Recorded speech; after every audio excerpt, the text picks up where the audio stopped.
Welcome back. In today's Making Their Case, President Obama's overnight visit to Dover Air Force Base last week. Cameron, that's right. The president went to view the returning flag-draped coffins of 18 Americans killed in Afghanistan. The visit came as the president tries to decide on a new strategy that could send up to 40,000 more troops to Afghanistan. But yesterday, radio talk show host Rush Limbaugh called it a photo op. It was a photo op. It was a photo op precisely because he's having big-time trouble on this whole Afghanistan dithering situation. He found one family that would allow photos to be taken. None of the others did. And, of course, when you have a sycophantic media following you around, able to promote and amplify whatever you want, then he can create the impression that he has all this great concern. Rush is not alone in his view. Liz Cheney also offered similar remarks. So was the president's visit to Dover Air Force Base last week inappropriate, as conservatives insist. Here to make their case, liberal blogger Ari Melber, correspondent for The Nation, also conservative blogger James Richardson. He blogs at RedState.com and is the former Republican National Committee online communications manager. Ari, let's start with you. Was it inappropriate? No, obviously the president has every right and every duty to honor the fallen in any war, including the Afghanistan war. What you have from these conservatives, I just think it's sad, is this hypocrisy. They would criticize him for not doing it. They criticize him for doing it. They get attention either way.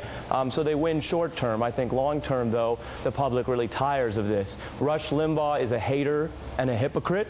And the question, of course, for the Republicans and other conservative commentators is whether they want to go down this road and attack the president for honoring the brave men and women who risk their lives to serve our country. Again, it's a hypocrisy and a type of hate that we need less of in our public discourse. James? Well, I have absolutely no doubt that the president is sincere in his concern for the men and women of the armed forces. And I think it's very important that the president pay homage to those that gave their lives in service to the nation. But it is certainly not out of necessity that he would bring a D.C. press corps to commemorate his actions. I think that that's just gratuitous. I've got to stop you right there because, James, there is, hold on one second. I hear what you're saying, where you're going, but just to be clear, there is a press pool that, whether we like it or not, has to follow President Obama. Any president, whenever they leave the White House, there is always a press pool. That goes all the way back to the Kennedy assassination in case something would happen to the president. Now, you can make an argument that once he got to Andrews, they should have left the press to the side. But again, to be clear, it's not like the press had any choice or the president had any choice about whether to leave campus without the press. But go ahead. Well, I think that many people would make the case that the president and the White House are trying to amplify this because the White House is very hypersensitive to concerns that the president may be out of his depth as a career politician in trying to execute the wars in Iraq and Afghanistan. And photo ops like these really help to reinforce the notion that he is capable and he is aware of the human cost of battlefield success in Afghanistan. But, James, are you then critical of him for doing it? Would you be criticizing him if he wasn't talking about Afghanistan enough?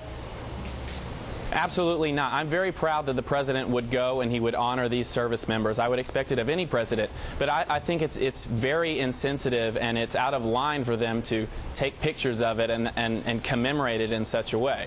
So, James, was it insensitive for Rush Limbaugh and Liz Cheney to imply that Bush did it differently when, in fact, President Bush actually never went to Dover? He never went to a military funeral?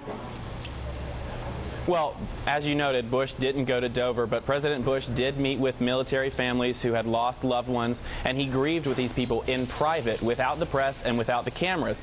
It's like President Obama has his photogs as if he's a celebrity, and they just follow him around all the time. And I'm very happy that the president would do such a thing and that he would go and meet these, greet the dead soldiers, but I don't think the press was a necessity. Yeah, okay, this is just surreal. First of all, you want to get into President Bush, you've got your mission accomplished banners, you've got the use of major Hollywood tactics all around the military. Everyone remembers that, and that's not what we're talking about here. We're talking about going to honor the fallen. And James, at one hand, you're saying it's good that he did it, but the other hand, you're not really able to stand up to Rush Limbaugh here and disagree with him for calling it a photo op. So it's not really clear where you stand. Are you afraid of criticizing Rush Limbaugh? Do you have a problem with this or not? I can't get a read on what you're actually saying today. The president didn't drape a mission accomplished banner over these dead soldiers' coffins. He grieved with these people.